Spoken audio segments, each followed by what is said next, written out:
Bonjour à tous, nous aimerions vous présenter aujourd'hui la bataille du Dr Brand.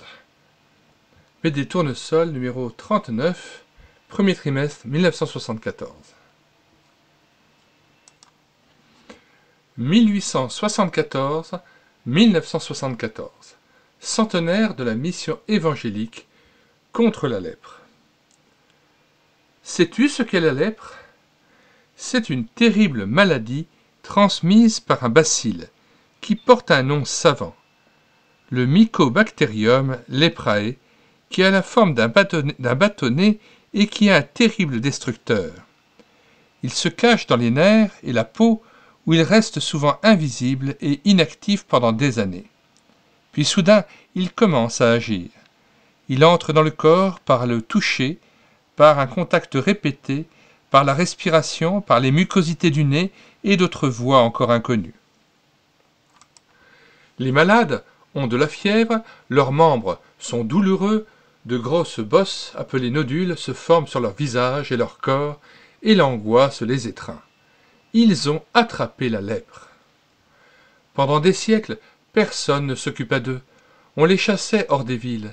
Ils devaient avertir de leur présence grâce à une clochette. On avait peur d'eux. Un jour, en 1874, un ancien chercheur d'or et conducteur de troupeaux en Australie, Nouvelle-Zélande et Nouvelle-Calédonie, arriva en Inde après bien des aventures. Il s'appelait Wellersby Crosby Bailey et était originaire d'Irlande. Il fut si touché de l'état terrible des malades de lèpre qu'il vit mendier dans les villes indiennes qu'il fonda bien modestement ce qui est appelé aujourd'hui la mission contre la lèpre. Avec l'argent donné par des personnes émues à l'écoute de ses récits, il recueillit et aida les plus misérables. En 1875, la mission contre la lèpre, qui est une des plus anciennes missions protestantes s'occupant du corps et de l'âme des malades de lèpre, ne prenait soin que de 40 malades. Actuellement, 205 hôpitaux principalement en Inde, au Pakistan, en Birmanie, au Népal, à Hong Kong, au Bhoutan et en Corée s'occupent de 250 000 malades. À Faizabad, en Inde, un hôpital soigne spécialement les enfants. Beaucoup de missionnaires chrétiens sont partis apporter aux 15 millions de malades de lèpre dans le monde des soins médicaux, de l'amour et surtout la connaissance de Jésus-Christ. La compassion et l'amour chrétien qu'ils reçoivent dans ces hôpitaux leur redonnent de l'espérance et du courage pour vaincre leurs maladies et les superstitions. Jésus n'a-t-il pas dit aux malades de la Bible « Je le veux, sois net, sois pur » Marc 1, verset 41. Parmi tous ceux qui luttent contre la lèpre, un homme et son équipe médicale se sont particulièrement distingués au cours des dernières années. Tourne maintenant la page. La bataille du Dr Brand, adapté du livre Ten Fingers for God, 10 doigts pour Dieu. D.C. Wilson. Ses cours terminés, le docteur Paul Brand traversait le terrain de l'école chrétienne de médecine de Vellore, aux Indes. Ces malades, jeunes et vieux, se réjouissaient de le voir s'arrêter auprès de chacun pour leur adresser quelques mots. Soudain, derrière lui, il s'entendit appeler. C'est son chef, le docteur Robert Cochrane, directeur de l'hôpital. « Paul, j'aimerais que vous veniez à Shingleput dîner avec moi demain soir. » « J'accepte avec plaisir, docteur. Vous n'avez jamais vu notre hôpital à Shingleput. Je désire vous montrer certaines choses qui vous intéresseront. » Le lendemain, le docteur Brand se rend sur sa bicyclette à Shingleput, au sud de Madras. « Je suis heureux que vous soyez venu, Paul. Je vais vous faire visiter notre sanatorium. » C'est très gentil de m'avoir invité. Vous avez eu peu d'occasion de voir des cas de lèpre. C'est vrai, et les règlements indiens interdisent aux lépreux de fréquenter les hôpitaux publics. Comme je suis chirurgien orthopédiste, l'orthopédiste corrige les difformités du corps, par exemple les jambes et les pieds. Comme je suis chirurgien orthopédiste, je n'ai pas l'occasion de visiter des cliniques qui traitent les victimes de la lèpre. Je sais que vous soignez des handicapés physiques. Vous allez voir des choses qui vous surprendront, j'en suis sûr. Je suis déjà surpris de voir la propreté des bâtiments et des terrains. Nos malades ont créé leur propre monde. Ils font pousser leurs légumes, dirigent leur atelier. Ils fabriquent même leurs bandages et relient leurs livres. Nous devons faire le maximum de choses par nous-mêmes, car l'hôpital ne peut se procurer, pour des raisons financières, qu'une petite partie de la sulfone qui permet de soigner les malades.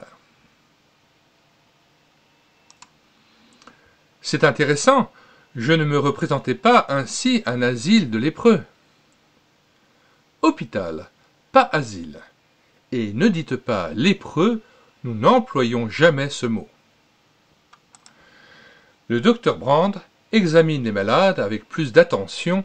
Quelques-uns n'ont d'autres signes de la terrible maladie qu'une petite tache blanche sur la peau.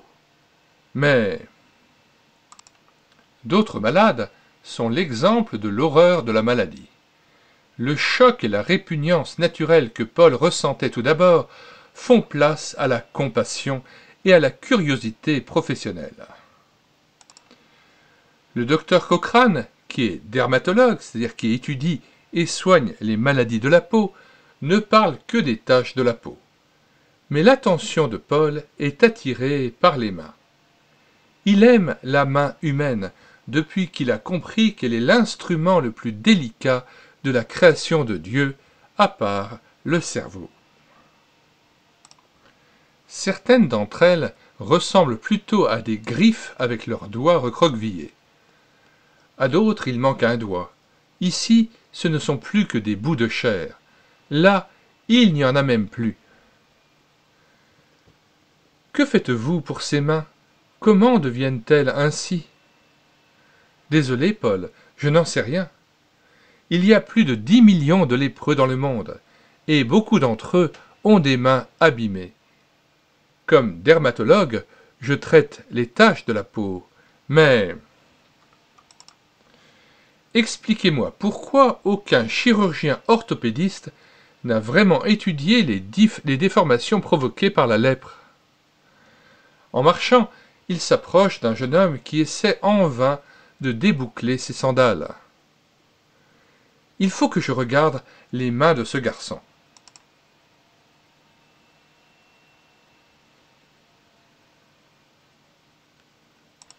C'est un exemple de paralysie musculaire et de destruction des nerfs.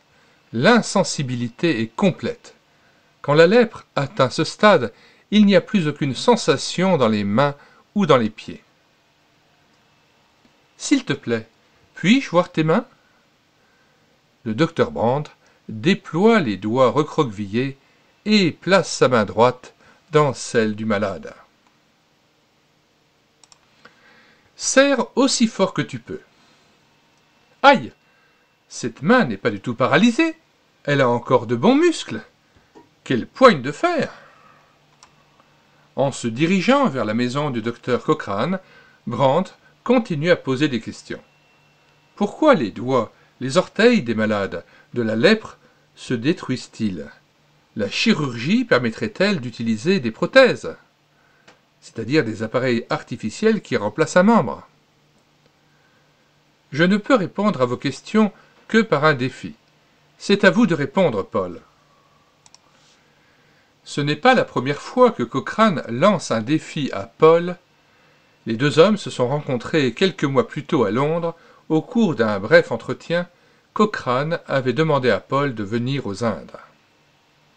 « Nous avons besoin de vous pour former au moins 12 nouveaux docteurs pour notre hôpital de Vellore. Mais l'encre de mon diplôme de chirurgien est à peine sèche. Je n'ai pas d'expérience pour enseigner. Le docteur Cochrane connaissait les antécédents de Paul et il était persuasif. À l'âge de 34 ans, le docteur Paul Brandt était arrivé à Vellore pour se joindre à l'équipe de l'école chrétienne de médecine.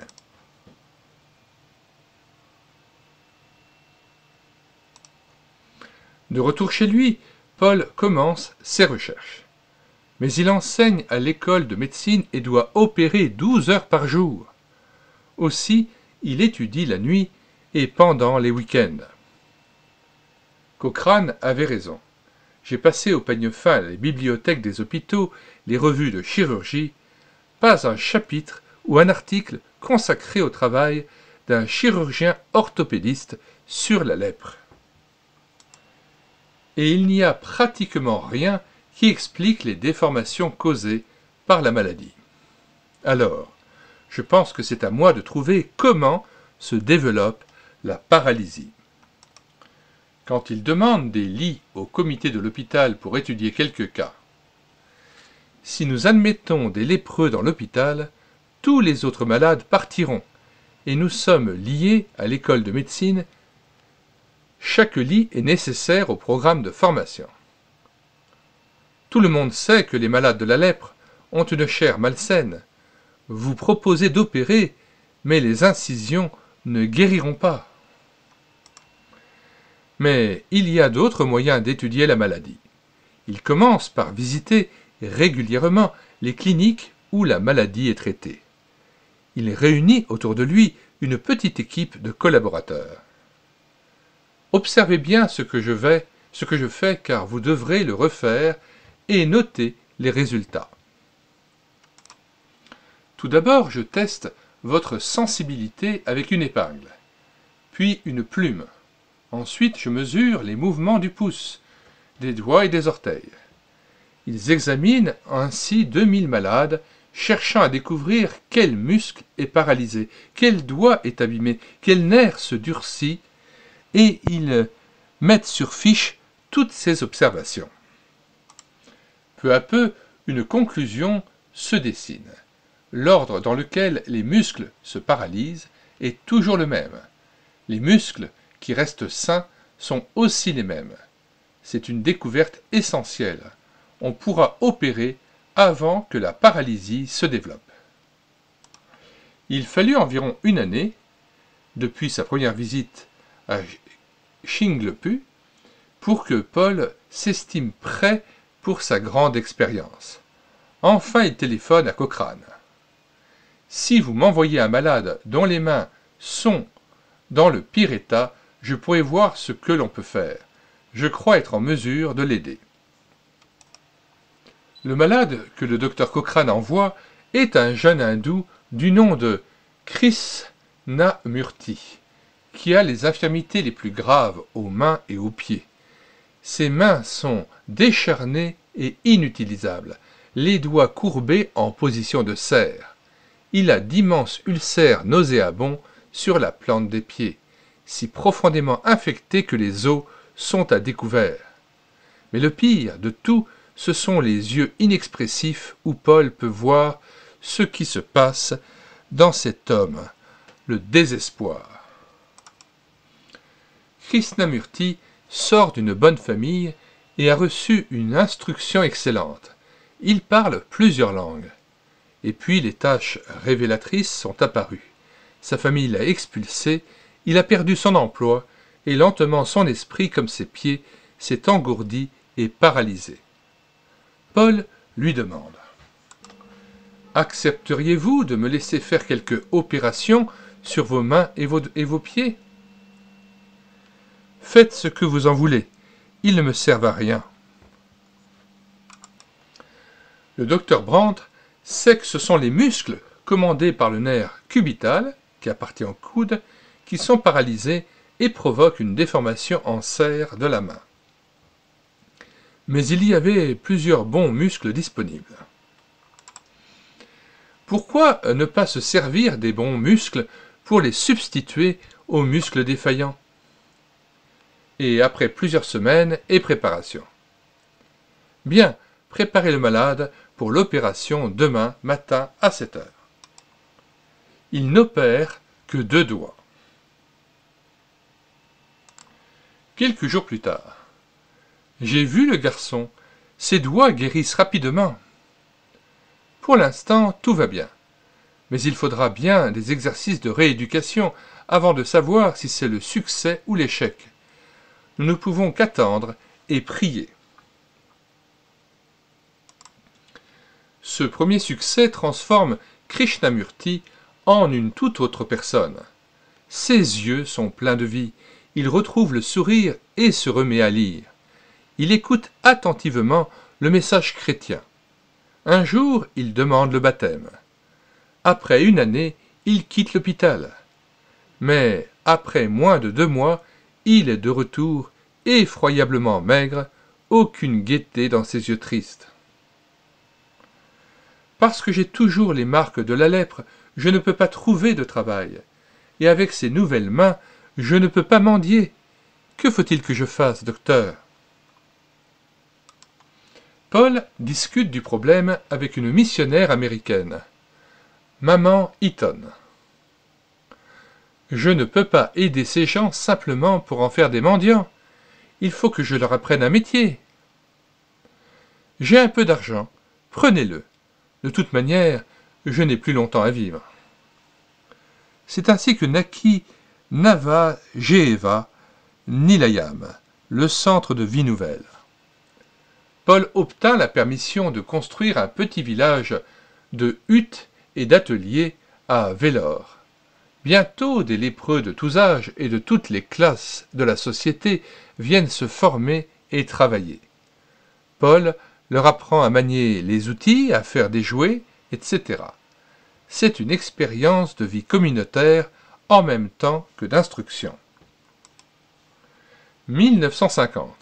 Le centre continue à se développer, et Paul remet à neuf de plus en plus de mains de malades. Mais une question continue à le hanter. Pourquoi les doigts des lépreux raccourcissent-ils peu à peu ? C'est probablement un aspect de la maladie. Mais un jour qu'il est au centre Vie Nouvelle avec un gamin. Cette serrure est terriblement rouillée, je ne peux pas tourner la clé. Laissez-moi essayer, docteur, je vous parie que je peux. Voilà, elle est ouverte. Montre ta main. Tu t'es coupé les doigts jusqu'à l'os. Je n'ai rien senti. L'incident amène Paul à chercher dans une autre direction. Ce garçon s'est blessé parce que ses doigts sont insensibles. S'il l'a fait, pourquoi pas d'autres ? Est-ce à cause de blessures que leurs doigts se raccourcissent ? Il faut que je trouve pourquoi. Alors, Paul et son équipe commencent une enquête quotidienne des activités des ateliers du centre Vie Nouvelle. Continuez votre travail. Oubliez que je suis là. Après plusieurs mois de contrôle, la conclusion est formelle. La maladie n'est jamais responsable du raccourcissement des doigts. C'est un outil, un excès de pression, des clous ou des manches brisées qui les provoquent. Paul cherche les moyens d'améliorer l'efficacité et la sécurité. Toutes ces mesures sont merveilleusement efficaces. Mais certains garçons ont toujours des ampoules sur les doigts. D'où viennent-elles ? Enfin, un jour.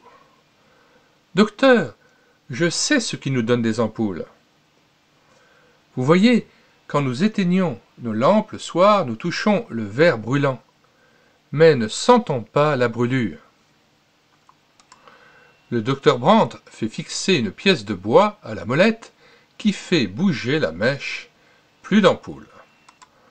Un matin, un garçon en pleurs se présente avec une main dont le tiers de l'index a disparu. « Que s'est-il passé, fiston ?»« Je ne sais pas, docteur. Il y était là hier.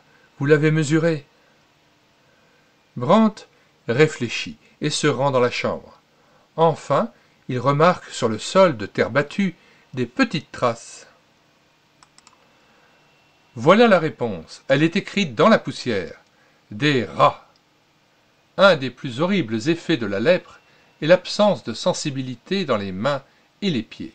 Durant la nuit, les rats avaient mangé le doigt de l'enfant sans qu'il s'en rende compte.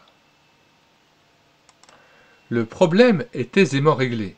Des chats sont installés dans le dortoir et tout malade quittant le centre emporte un chaton afin de dormir en sécurité dans la hutte. Le centre Vie Nouvelle s'est développé parallèlement à l'école chrétienne de médecine et à l'hôpital. Peu à peu, les préjugés vis-à-vis des lépreux diminuent parmi les étudiants. Mais il faudra des années pour que craintes et superstitions s'atténuent dans la ville. Le travail du Dr Brandt commence à attirer l'attention du monde entier. En 1952, le Dr Anderson de la Fondation Ford visite Vellore. Vous faites un travail merveilleux. Merci, mais nous avons besoin d'apprendre beaucoup plus sur la lèpre. La chirurgie plastique, c'est-à-dire la chirurgie qui redonne forme aux parties du corps abîmées, les greffes de la peau et la paralysie des nerfs. Visitez donc le monde et rencontrez les spécialistes dans les domaines dont vous venez de parler. Nous paierons l'addition. En mai 1953, après une année d'absence, il est de retour. Dans le domaine de la lèpre, personne n'a pu vraiment l'aider, mais il se remet au travail avec une plus grande habileté, plus de connaissances et de confiance. Les pieds. La bataille de Paul pour prévenir blessures et déformations est plus difficile que celle qu'il livre pour les mains. Ce problème d'ulcère sur la plante des pieds est insoluble. Nous avons essayé toutes sortes de chaussures et de pansements, pas de résultat. Essayons des semelles intérieures en caoutchouc éponge. Après bien des recherches, on s'aperçoit que les chaussures elles-mêmes sont la cause des ulcères. Très souvent, les clous traversent la semelle et blessent les pieds insensibles. Un jour, Marie, la petite fille du Dr Brandt, amène un étranger dans le bureau de son père. « Papa, voici Robinson Crusoe. Son nom est John Girling. Parti d'Écosse pour faire le tour du monde, il a traversé l'Europe, la Turquie, l'Iran et le Pakistan. Aux Indes, voyant les ravages de la lèpre, il offre ses services au centre Vie Nouvelle, pour 100 francs par mois. Bientôt John Girling met au point de nouvelles chaussures qui résolvent parfaitement les problèmes des lépreux. Elles sont rapidement utilisées dans le monde entier. Une des plus grandes joies du Dr Brandt est d'opérer un avocat de Calcutta aux mains déformées par la lèpre, quand l'homme se représente devant le tribunal. Vous pouvez continuer à plaider. Mais le 30 janvier 1954, plusieurs membres de l'équipe chirurgicale sont très gravement blessés dans un accident. Marie Vergès, une doctoresse de l'école de médecine, reste paralysée des pieds, jusqu'à la taille. Après 2 opérations de la colonne vertébrale, elle doit se résoudre à passer sa vie dans un fauteuil roulant. Marie, il est temps de reprendre votre carrière. J'aimerais vous avoir à mon service. En chirurgie?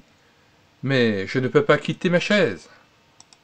Vous n'opérez pas avec vos pieds, et l'opération des mains est une des rares que l'on réalise assis.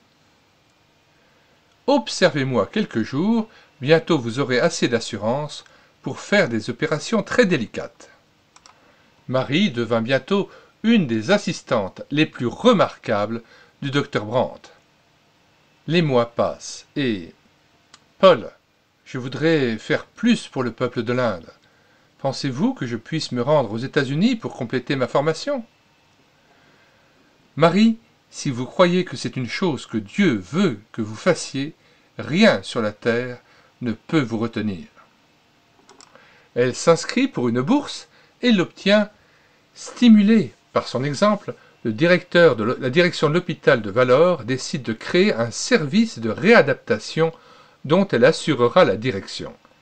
À son retour, 4 ans plus tard, un magnifique bâtiment est inauguré par le président de l'Inde. Bientôt, un flot de chirurgiens du Venezuela, de l'Égypte, de Birmanie, des Philippines et d'une douzaine d'autres pays visitent Vellore pour développer leurs connaissances au Centre Vie Nouvelle. Ils voient les malades au travail et étudient les rapports des quelques 3000 opérations du Dr Brandt.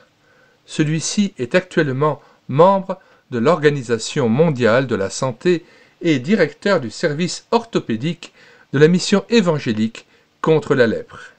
Il parcourt le monde, formant des spécialistes partout où la lèpre doit être combattue. Le Dr Brandt nous invite tous à mettre, comme lui, notre foi en pratique. Aujourd'hui, les jeunes doivent être préparés à faire face aux défis du monde avec foi, courage, espérance et détermination. Foi dans l'Esprit de Dieu qui agit en nous, courage pour choisir ce qui est juste et vrai, espérance pour le salut de tous les hommes, détermination pour suivre la voie qu'ils ont choisie en fonction des dons qu'ils ont reçus. Fin de la lecture de cette BD chrétienne tournesol intitulée « La bataille du Dr Brandt ».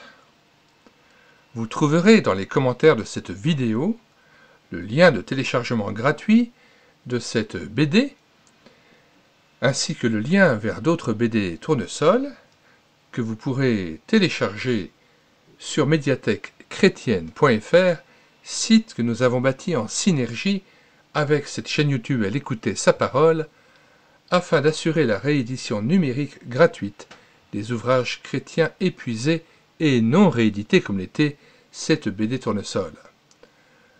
Nous avons déjà assuré la réédition numérique de plusieurs anciennes centaines de BD tournesol et nous en avons lu en caméra de document plus de 80 jusqu'à présent que vous pouvez écouter et voir sur cette chaîne YouTube. Nous en mettons les liens aussi afin que vous puissiez y accéder plus facilement. Sur la barre de recherche Google, vous écrivez médiathèquechrétienne.fr tout attaché et sans accent. Arrivé sur le site, vous cliquez sur Livres à télécharger, puis vous faites une recherche soit par ordre alphabétique d'auteur, soit en cliquant sur BD tournesol, et là, vous voyez les BD tournesol répartis et sériés selon les décennies au cours desquelles elles sont parues, et vous pouvez ainsi en télécharger autant que vous voulez gratuitement, immédiatement, et elles sont prêtes ainsi à la lecture, sur votre ordinateur ou sur une tablette tactile. Plusieurs églises ont mis sur leur site internet le site internet médiathèquechrétienne.fr comme site de référence et de ressources en tant que médiathèque ou bibliothèque chrétienne, mettant donc à la disposition gratuitement de tout à chacun plus de 1400 e-books ou ouvrages numériques disponibles en téléchargement gratuit et immédiat. Si vous voulez connaître les vidéos que nous produisons chaque jour, abonnez-vous à cette chaîne YouTube Elle écoutait sa parole, où il y a déjà plus de 1000 cantiques mis en parole pour stimuler votre louange individuelle ou en assemblée, plus de 80 BD tournesol lus et filmés avec caméra de document, plus de 60 audiobooks et des centaines d'ouvrages que nous proposons en téléchargement gratuit et que nous présentons sur cette chaîne YouTube Elle écoutait sa parole. Nous vous disons au revoir et à bientôt pour une prochaine vidéo.